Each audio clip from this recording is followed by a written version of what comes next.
శ్రీ లలితా సహస్రనామ స్తోత్రంలోని 535వ నామం స్వాహ.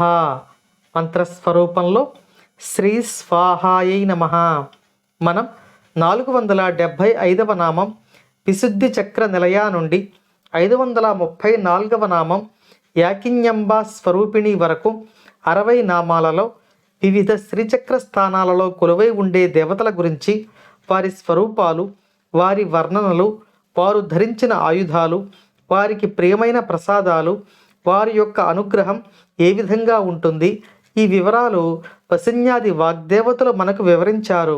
ఇక ఈ నామం నుండి మనం దేవతకు సమర్పించే సమర్పణలు ఏ ఏ స్వరూపాలలో అమ్మవారు స్వీకరిస్తారో వసిన్యాది వాగ్దేవతలు మనకు తెలియచేస్తారు. ఈ 535వ నామంలో అమ్మవారిని స్వాహ అని వసిన్యాది వాగ్దేవతలు కీర్తిస్తున్నారు. మనం హోమం చేసే సందర్భంలో లేదా యజ్ఞంలో సమర్పించే ఆహుతులు దేవతలకు మనం సమర్పించుకుంటాం. ఈ సమర్పించే పదార్థాన్ని హవ్యము అని అంటారు. ఇది దేవతలకు ఆహారమై ఉంటుంది.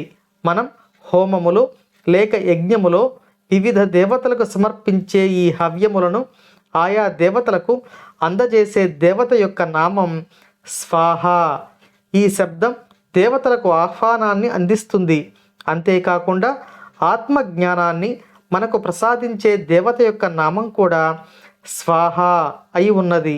ఈ తల్లి అనుగ్రహం మనందరిపై ఉండాలని కోరుకుంటూ ఓం శ్రీమాత్రే నమః.